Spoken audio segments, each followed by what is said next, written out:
Halo semuanya, selamat datang kembali di Dongeng Horor Digital. Kali ini kita akan membahas tuntas spoiler alur cerita dari Nah, apa sih? Kita berdoa dulu lah. Kita ini. Yuk buat teman-teman semua, jangan lupa yuk ditonton sampai habis agar tidak ketinggalan hal-hal yang paling mengerikan di film kali ini. Pastikan Anda tidak sendirian. Jangan lupa yuk dibantu like, komen, dan subscribe.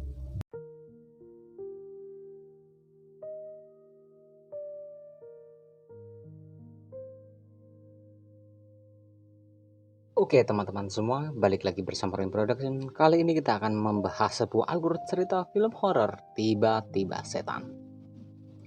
Cerita dimulai dengan kondisi Oki, Rengga, dan Lolo yang sedang berada di titik terendah hidup mereka. Oki, sang kakak yang merasa paling bertanggung jawab namun sering ceroboh, menemukan sebuah surat wasiat tua atau catatan rahasia milik almarhum ayahnya.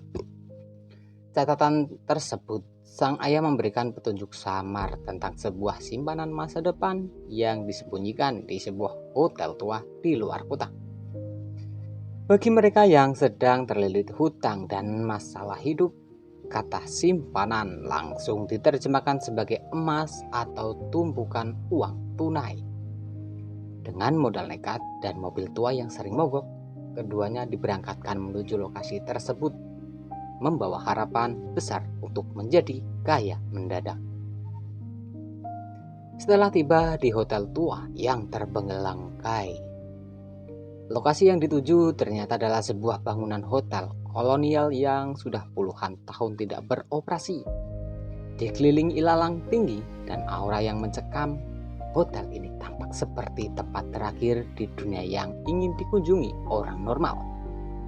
Namun bagi Oki dan Lolo, bau debu dan kayu lapuk di sana tercium seperti bau uang.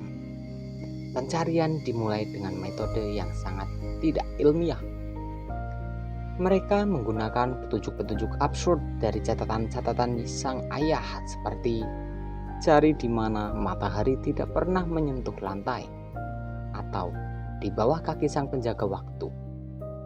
Hal itu memicu perdebatan konyol antara keduanya. Lolo yang cenderung penakut mulai merasa tidak enak, sementara Oki sang kakak terus memaksa untuk membongkar ubin lantai dan menjebol dinding yang ia anggap mencurigakan. Selama proses pencarian, penelusuran terjadi karena perbedaan karakter mereka. Oki sangat bersemangat hingga sering terjepit di celah sempit atau tertimpa reruntuhan plafon. Sementara Lolo sibuk membawa barang-barang aneh yang ia anggap alat pelindung diri dari hantu. Ketegangan dimulai terbangun ketika mereka menemukan sebuah brankas tua yang tertanam di dinding ruang bawah tanah. Disinilah konflik batin mulai muncul. Apakah mereka benar-benar akan menemukan kekayaan atau justru membuka sesuatu yang seharusnya tetap tertutup? Tanpa disadari oleh salah satu dari mereka, pencarian harta ini sebenarnya sudah disabotase sejak awal. Salah satu saudara telah mengatur agar suasana hotel terasa mencekam demi tujuan pribadi yang licik terkait perencanaan pura-pura menjadi hantu. Namun semangat mereka mencari harta karun begitu menggebu-gebu sehingga mereka mengabaikan tanda-tanda bahaya yang nyata. Di setiap sudut hotel, mereka geledah, mulai dari dapur yang penuh peralatan berkarat hingga kamar suite yang sudah hancur.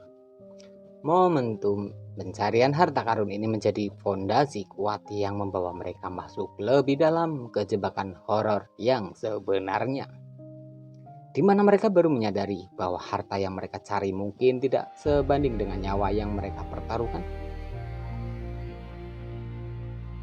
Tulis komentar kalian, apakah mereka berdua berhasil mendapatkan harta karunnya? Rencana bohong-bohongan dalam film Tiba-tiba Setan adalah proses utama yang mengubah komedi pencarian harta karun menjadi kekacauan horor. Rencana ini disusun dengan sangat spesifik namun penuh kerobohan khas karakter utamanya. Rencana ini berawal dari niat salah satu saudara, misalnya Oki, yang merasa bahwa saudaranya Lolo terlalu penakut dan akan menyerah di tengah jalan sebelum mereka berhasil menemukan harta karun di hotel tua itu. Untuk memotivasi Lolo agar tetap waspada atau justru untuk menyingkirkan sementara agar Oki bisa mengambil bagian lebih besar, Oki menyusun skenario horor palsu. Oki menghubungi seorang kenalan lama yang bekerja sebagai figuran film atau penjaga hotel setempat yang sedang butuh uang. Ia pun menyewa orang itu untuk berperan sebagai setan penjaga hotel.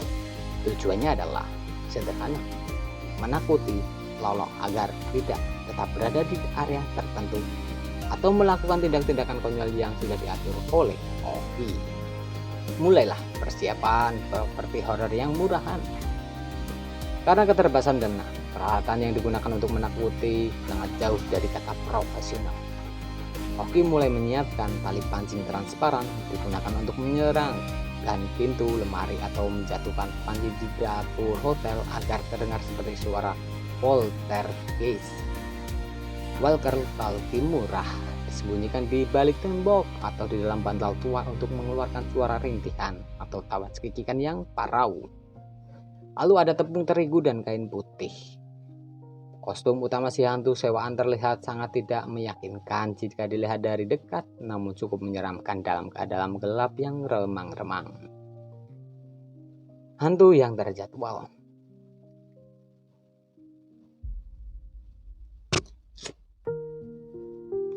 Oki mulai membuat sebuah daftar urutan kejadian atau QC. Misalnya, pada jam 9 malam. Saat Lolok mencari di lantai kedua, si hantu sewaan harus lewat di ujung lorong pada jam 10 malam. Saat mereka di ruang bawah tanah, lampu berkedip-kedip yang sebenarnya dilakukan dengan mempermainkan sekring hotel. Awalnya rencana ini berjalan mulus. Lolo yang memang penakut langsung histeris setiap kali ada suara pintu berderit atau bayangan lewat. Oki pun berakting sebagai kakak pemberani yang menenangkan Lolo. Padahal di dalam hati ia tertawa berbahak-bahak melihat tingkah adiknya yang konyol. Kegagalan komunikasi dan titik balik. Kekacauan mulai terjadi ketika terjadi komunikasi antara Oki dan si hantu sewaan. Oki memberi instruksi agar si hantu muncul di kamar mandi, namun ternyata si hantu sewaan sedang asik makan mie instan di pos penjaga yang tidak melakukan apa-apa. Anehnya, meskipun hantu sewaan sedang istirahat, Lolo tetap menjerit karena sesuatu di kamar mandi. Oki yang mengira itu adalah bagian dari improvisasi si hantu sewaan. Awalnya santai saja, namun saat Oki melihat si hantu sewaan justru muncul dari arah berlawanan dengan wajah bingung, ia baru saja sadar jika si hantu sewaan ada di sana. Lalu siapa yang tadi dilihat oleh Lolo? Rencana bohong-bohongan yang awalnya dianggap lelucon cerdas ini berubah menjadi bumerang. Mereka terjebak dalam jaringan kebohongan mereka sendiri. Tidak bisa lagi membedakan mana gangguan yang berasal dari tali pancingan Oki dan mana gangguan dari penghuni asli hotel tersebut.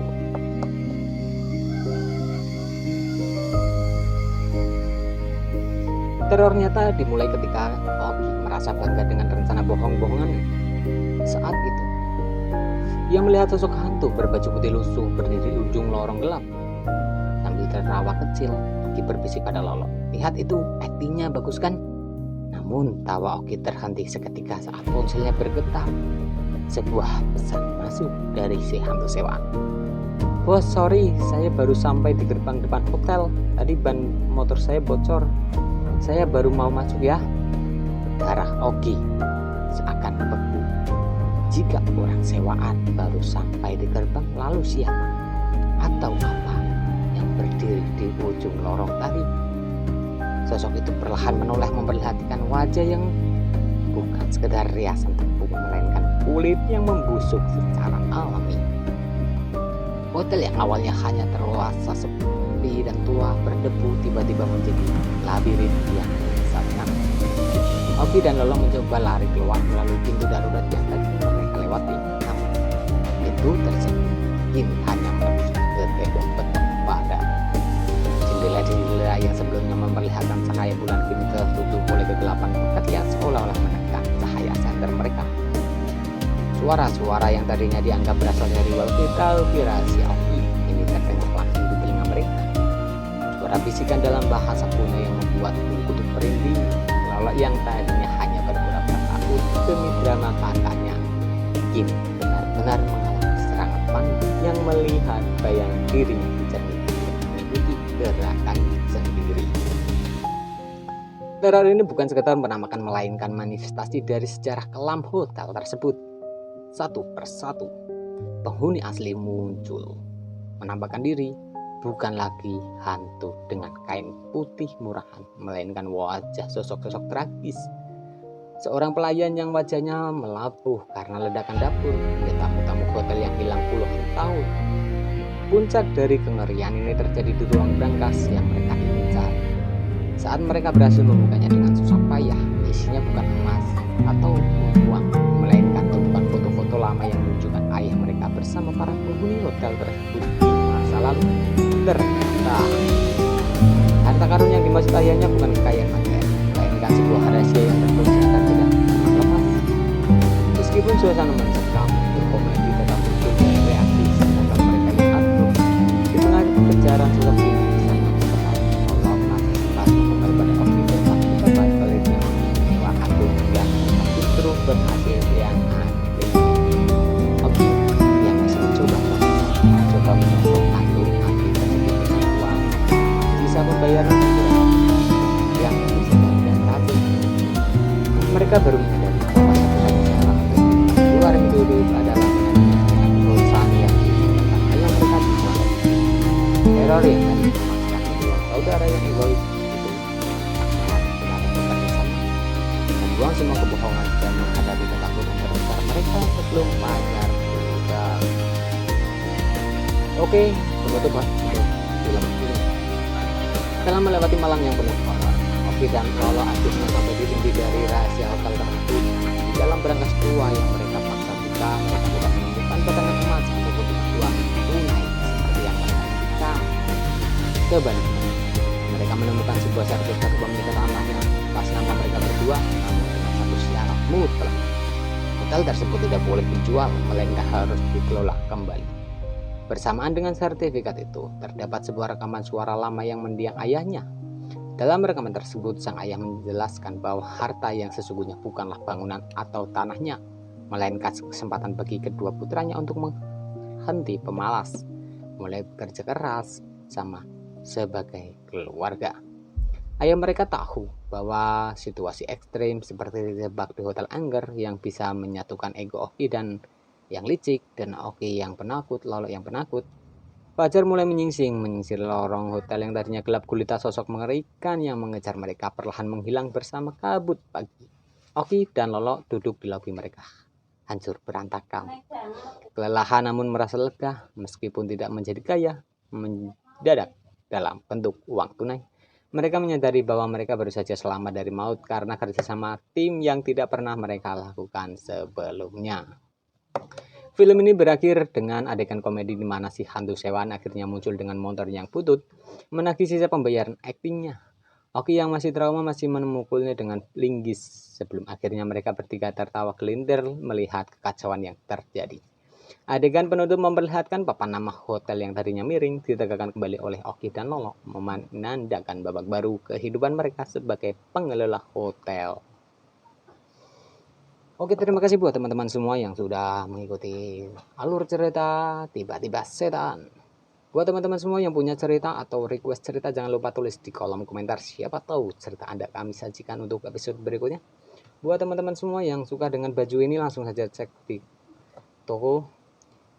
Siapa tahu cocok dengan Anda, baju polos, baju biasa. Terima kasih. Assalamualaikum warahmatullahi wabarakatuh.